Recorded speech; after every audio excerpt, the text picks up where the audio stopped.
Baik, Assalamualaikum warahmatullahi wabarakatuh. Perkenalkan, nama saya Rifki Rizkulo dari kelas 2 Penjas MPM 19211993. Saya di sini akan menjelaskan tentang standar kompetisi lulusan. Yang pertama ada standar isi. Standar isi yang merupakan kriteria mengenai ruang lingkup materi dan tingkat kompetisi pendidik untuk mencapai kompetisi lulusan pada jenjang dan jenis pendidikan tertentu untuk memenuhi kebutuhan masa depan dan menyongsong generasi emas Indonesia tahun 2045. Telah ditetapkan standar kompetisi lulusan yang berbasis pada komposisi abad 21 bonus demokrasi Indonesia dan potensi Indonesia yang menjadi 7 negara ekonomi terbesar di dunia dan sekaligus memperkuat kontribusi Indonesia terhadap pembangunan peradaban dunia, ruang lingkup materi dan tingkat kompetisi peserta didik yang harus dipenuhi atau dicapai pada satuan pendidikan dalam jenjang dan jenis pendidikan tentang dirumuskan dalam standar isi untuk setiap mata pelajaran.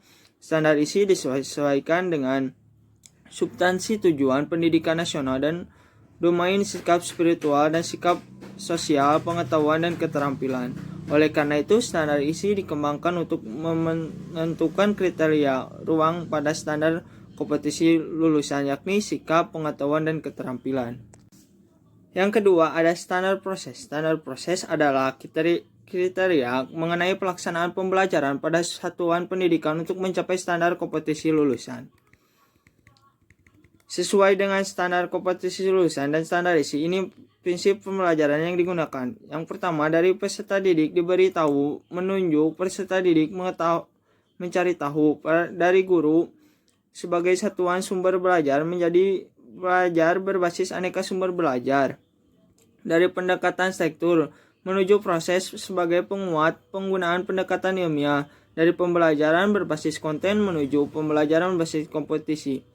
Dari pembelajaran parsial menuju pembelajaran terpadu. Dari pembelajaran yang menekan jawaban tunggal menuju pembelajaran dengan jawaban yang kebenaran multidimensi. Dari pembelajaran verbalisme menuju keterampilan aplikatif, dari peningkatan dan keseimbangan antara keterampilan fisikal dan keterampilan mental.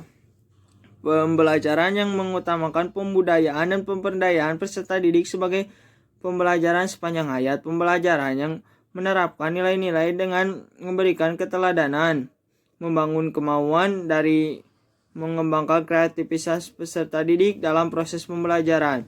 Pembelajaran berlangsung di rumah, di sekolah, dan di masyarakat. Pembelajaran yang menetapkan prinsip bahwa siapa saja adalah guru, siapa saja adalah siswa, dan di mana saja adalah kelas. Pemanfaatan teknologi, informasi, dan komunikasi untuk meningkatkan efisien dan efektif pembelajaran. Dan yang terakhir, pengakuan atas perbedaan individu dan latar belakang budaya peserta didik. Dan yang ketiga, standar penilaian pendidikan adalah kriteria mengenai mekanisme produser dan instrumen penilaian hasil peserta didik.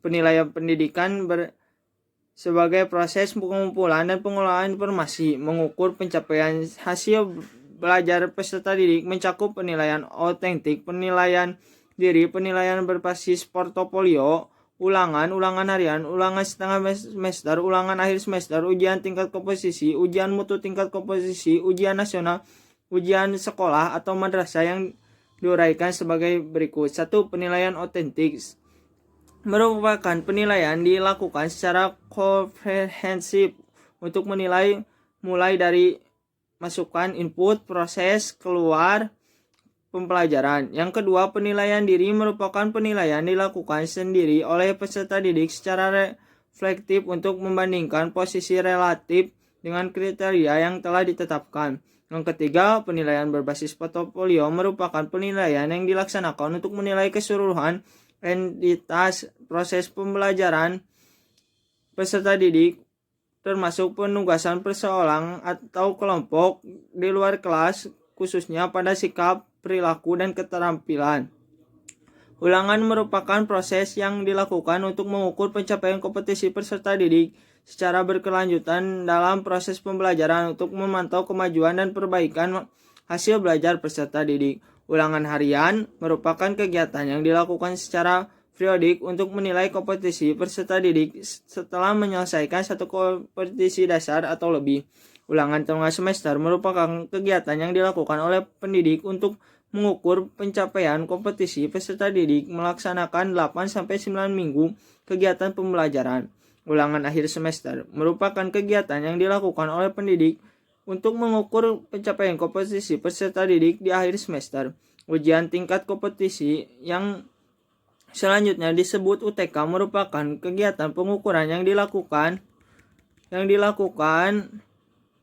oleh pemerintah untuk mengetahui pencapaian tingkat kompetisi. Ujian nasional yang selanjutnya disebut dengan UN merupakan kegiatan pengukuran kompetisi tertentu yang dicapai peserta didik dalam menilai pencapaian standar nasional pendidikan yang dilakukan secara nasional. Ujian sekolah merupakan kegiatan pengukuran pencapaian kompetisi di luar kompetisi yang diajukan pada UN dilakukan oleh satuan pendidikan. Terima kasih dari saya. Mohon maaf bila ada kesalahan. Wabillahi taufiq wal hidayah. Wassalamualaikum warahmatullahi wabarakatuh.